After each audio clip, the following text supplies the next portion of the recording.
সালাম আলাইকুম। একটু 7 মাস পেছনে নিয়ে যেতে চাই। আমাদের ছাত্র জনতার যে অভ্যুত্থান হয়েছিল, সেই অভ্যুত্থানের প্রথম ধাপটা কি ছিল? কোটা আন্দোলন, ঠিক কিনা? নাকি আমি ভুল বলছি? কোটা আন্দোলনে যখন আবু সাইদ তিনি নিহত হলেন, তখন থেকে আন্দোলনের প্রেক্ষাপটটা পরিবর্তন হতে লাগলো। এরপর ধাপে ধাপে 10 দফা, 9 দফা, 7 দফা, ফাইনালি ছিল 1 দফা। ওই সময়টাতে সংস্কার এই শব্দটা কে শুনেছেন? এই টোটাল আন্দোলনের প্ল্যাটফর্মে একটাই দাবি ছিল তৎকালীন প্রেক্ষাপটে যারাই রাজপথে নামছে, রাজনীতিবিদ, কৃষক, শ্রমিক, ছাত্র জনতা, সত্যিকার একটা দাবি ছিল যে শেখ হাসিনার পতন। এর বাহিরে বাংলাদেশে নতুন রাজনৈতিক দল গঠিত হবে, সংস্কার হবে বা আরো বিভিন্ন কিছু হবে, এই কনসেপ্টটা আমাদের এই ছাত্র নেতারা তারাও বলে নাই। তারা ডিবি অফিসে ছিল, এরপরে বের হয়ে আন্দোলনে নতুন গতি আনছে।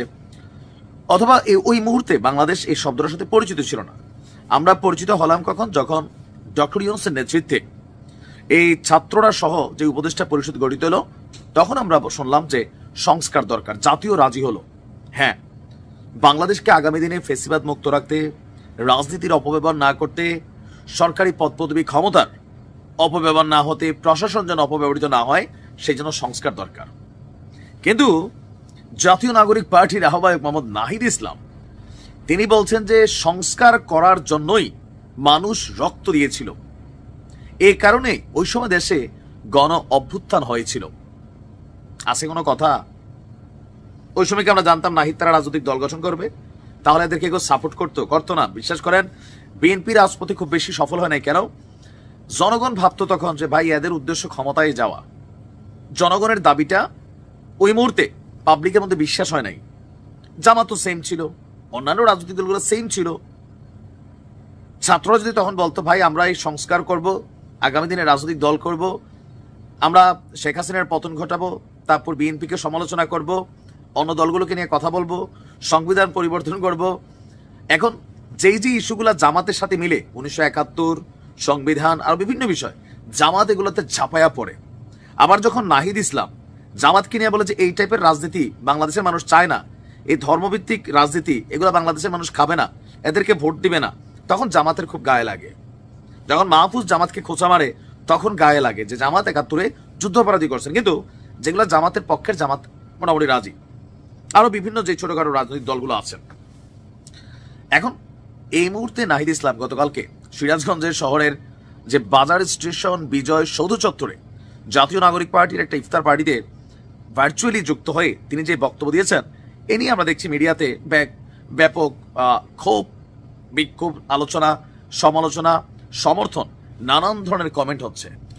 কেউ কেউ বলছে যে ছাত্ররা এই মুহূর্তে একের পর এক ওহী নাজিল করছে, মানে রাজনৈতিক ওহী, যেগুলা 5ই আগস্ট বা 8ই আগস্টের আগে কেউ কল্পনাও করে নাই। যতদিন যাচ্ছে তারা তাদের রাজনৈতিক দল ভারী করছে, অন্য দলগুলোকে রাজনৈতিকভাবে আক্রমণ করছে, কটূক্তি করছে, তাদের বিরুদ্ধে হচ্ছে, নানান জায়গায় নানান ধরনের অ্যাক্টিভিটিস হচ্ছে।